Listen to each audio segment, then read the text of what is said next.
Goed, ons gaan nou die volgende toerusting doen, wat gaan oor Noag se profesie, oor die toekoms van sy seuns. Dit is die volgende stuk toerusting. Nou, hierdie Noag se profesie kry ons in Genesis 9 vers 18 tot 29. So die verbond met Noag het ons nou gebring van hoofstuk 8 vers 20 af, deur hoofstuk 9 tot by vers 17, en dan die volgende stuk Openbaringsgeskiedenis, is Genesis 9 vers 18 tot 29. Nou in hierdie gedeelte kry ek, dink ek kan ons dit so rolweg opdeel in 2 episodes.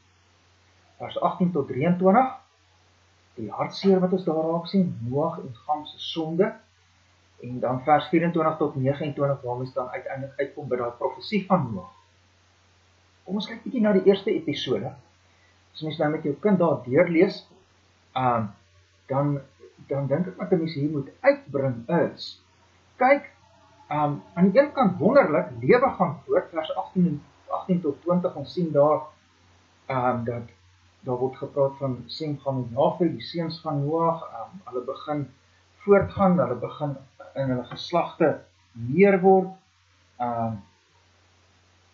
dan vers 19, hierdie 3 was die seuns van Noag, en hulle begin die uitbreiding van al die aardbewoners, wonderlik, soos by die Here gesê het, vul en vermeerder en vul die aarde, hier begin dit nou gebeur, en dan vers 20, en Noag het as landbouer 'n wingerd begin plant, so kultuur word weer geskep, beskawing word weer geskep, die nuwe aarde wat voortgekom het uit die sonvloed, onder die verbondsbedeling met Noag begin lewe voortgaan. So dis wonderlik. Maar dan tref 'n krisis ons. En dis daar in vers 21, ons lees van Noag wat dronk geword het. Skrikwekkende sonde om dronk te word. Om wyn te drink is nie sondig nie, maar om dronk te word is skrikwekkend sondig. En julle kan daai verse wat ek nou daar noem vir julle kinders ook gaan lees, 1 Korintiërs 6 vers 9 tot 10, Galasiërs 5 vers 19 tot 21, Efesiërs 5 vers 18, alles skrifgedeeltes wat baie duidelik sê dat dronk word is sonde, en hier doen Noag dit nou. En dan is daar ook Gam se sonde. Gam gaan nou in daar waar sy pa dronk is in sy tent, en daar word ook gesê in vers 21 dat hy daar kaal gelê het, vreeslike affære. En dan gaan nou daarin, hy vertel het vir sy broers, sy broers tree anders op as hy, sy broers gaan gooi een of ander deken of iets oor hulle pa, en uiteindelik kom daar die Here se oordeel uitspraak deur Noag oor Gam se seun Kanaan as gevolg van die optrede van hom. So baie duidelik was hierdie optrede van Gam ook sondig. Dit was, hy het nie sy pa geëer nie. Hy oortree die 5de gebod. Die 5de gebod sê ons eer jou vader en jou moeder. Ook as hulle verkeerde goed aanvang, moet hulle steeds geëer word. Dit wat Sem en Jafet gedoen het. Hulle probeer Noag se eer beskerm. Gam doen dit glad nie. En hier sien ons, ek dink die groot ding wat ons hier moet raak sien is, na die vloed gaan sonde steeds voort. Die Here se Noag verbondbedeling breek nou aan. Dis 'n algemene genade verbondbedeling. Die Here laat lewe voortgaan, maar die krisis van sonde is steeds daar. Ons het by die nuwe wêreld na die vloed nog nie by die werklike nuwe wêreld uitgekom. Dit moet nog kom. Dit lê aan die einde van die geskiedenis, en die Noag-bedeling, die Noag-verbondbedeling is die rivierbedding wat ons daarheen, wat die Here ons, of waarmee die Here ons daarheen lei, maar ons het nog nie gekom by die nuwe wêreld. Hier is nog die krisis van sonde, die hartseer krisis van sonde wat sê, ware verlossing is nodig. Ons het nie net die Noag-verbondbedeling nodig nie, ons het nie net die algemene genade van die Noag-verbond nodig nie, ons het die besondere genade van verlossing in Jesus Christus nodig. Ek dink dit is wat 'n mens moet raak sien. daar in vers 18 tot 23. Nou, as jy mens aanbeweeg na die tweede episode, in vers 24 tot 29, dan kom 'n mens nou uiteindelik by daardie profesie van Noag. As jy mens nou lees daar in vers 24, toe Noag van sy wyn wakker word en merk wat sy jonger seun hom aangedoen het, sê hy, daar begin die profesie nou.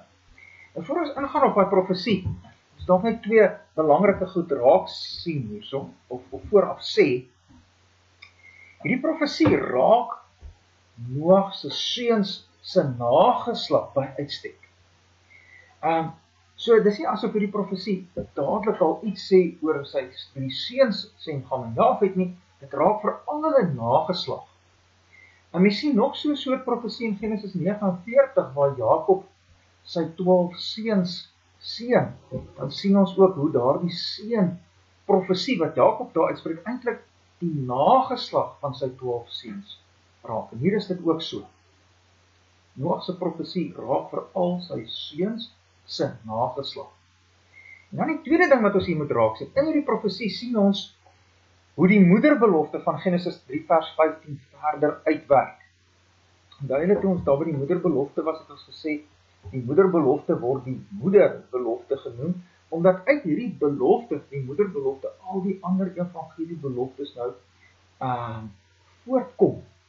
En hier in Noag se profesie sien ons iets daarvan. Die Genesis 3 vers 15 moederbelofte word hier in Noag se profesie verder uitgewerk. Nou goed, kom ons gaan 'n bietjie in die detail van die profesie in. Heel eerste praat Noag met Gam. En dan sê hy in vers 25, daar's nou die profesie. Hy sê vervloek is Kanaan. Nou Kanaan is Gam se jongste seun en nou sê hy vervloek is Kanaan, 'n knegt van die knegte moet hy wees vir sy broers.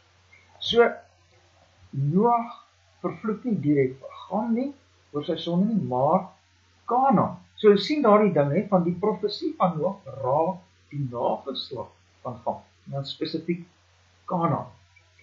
Baie belangrik is dat ons nou hier moet raak sien dat in Kanaan spesifiek die slangsaadlyn van Genesis 3 vers 15 lê. Onthou julle, Genesis 3 vers 15, die moederbelofte sê die Here, ek stel vyandskap tussen Satan en die vrou, tussen die vrousaad en die slangsaad, en dan uiteindelik uit die vrousaad kom die kind, Jesus, wat die oorwinning bring.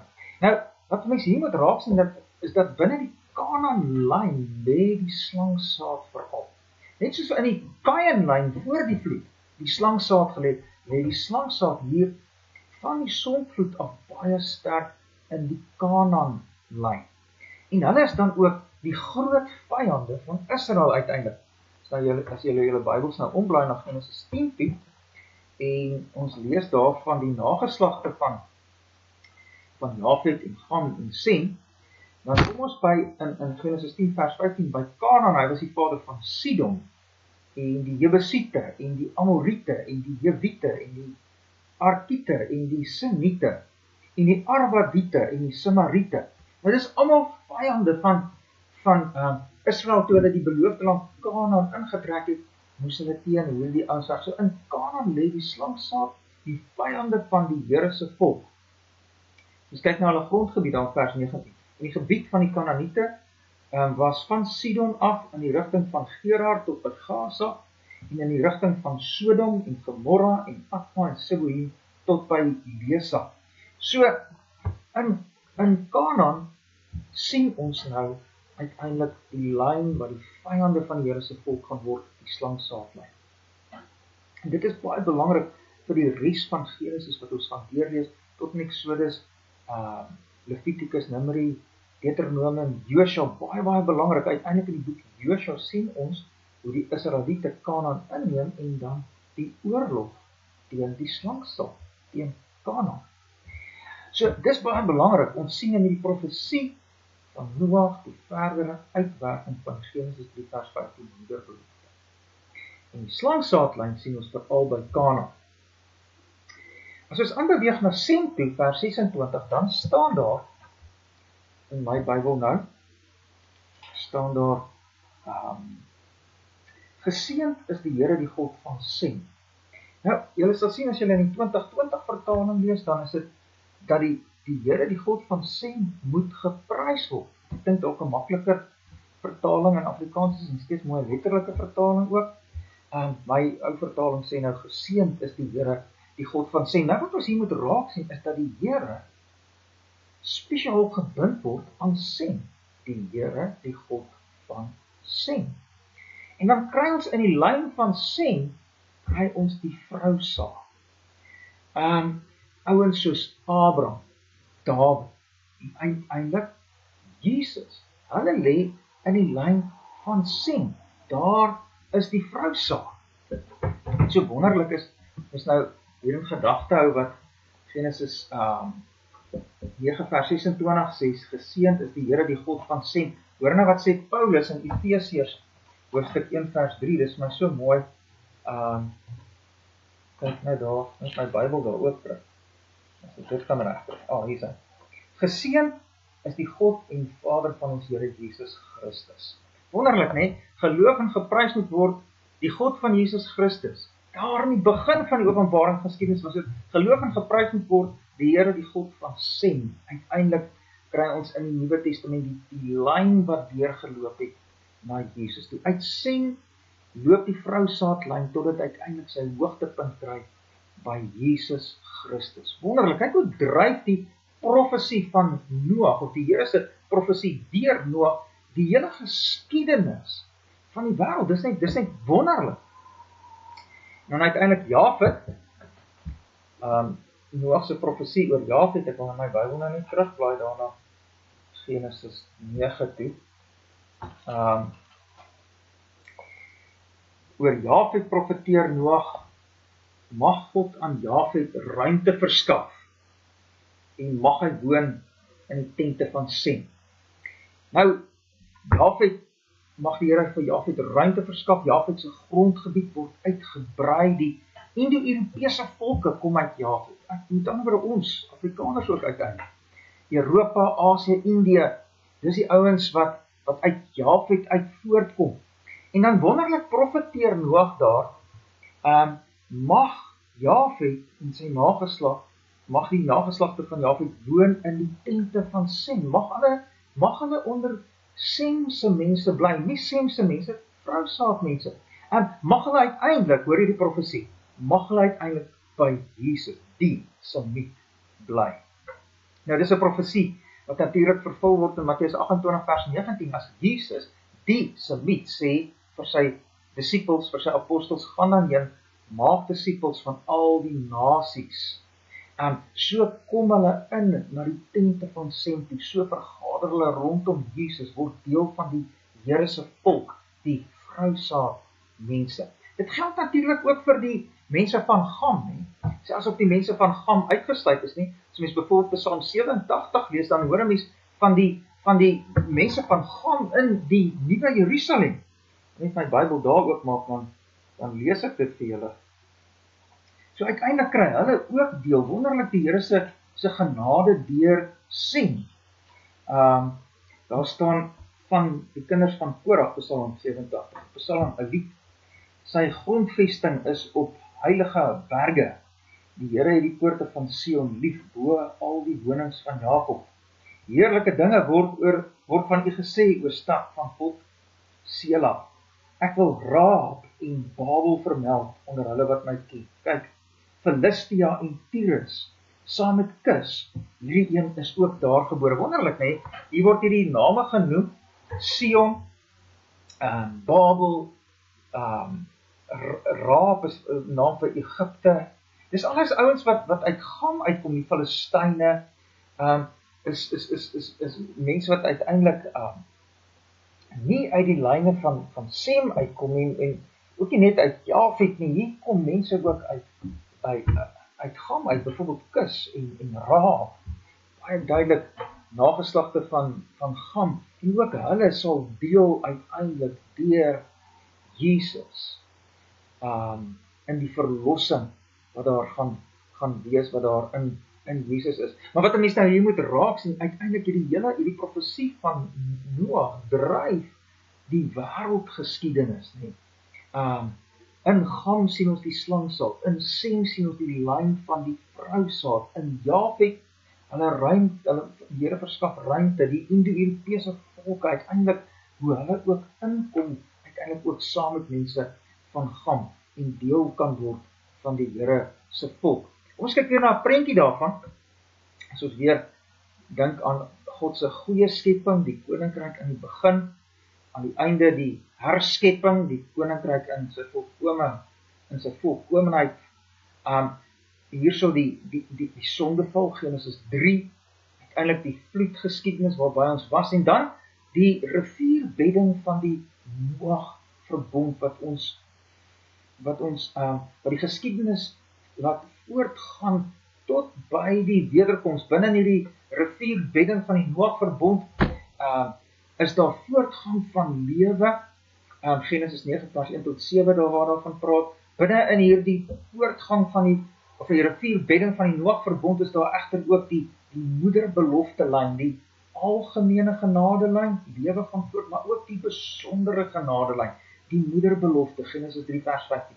En dan dit wat uit die moederbelofte uit voortkom, die Noag profesie. Genesis 9 vers 24 tot 27. En in die Noag profesie sien ons uiteindelik die lyn van Sem, die vrousaadlyn. Daar is die verlossing uiteindelik in Jesus Christus. Hy wat ons nie maar net laat deel in algemene genade nie, maar in die besondere genade wat ons uiteindelik op die nuwe hemel en die nuwe aarde laat uitkom. Goed, en dan is die volgende gedeelte waarby ons dan gaan stilstaan nou, is uiteindelik die verenigde mense opstand by die toring van Babel. Maar dit dan meer daaroor in ons volgende toerusting.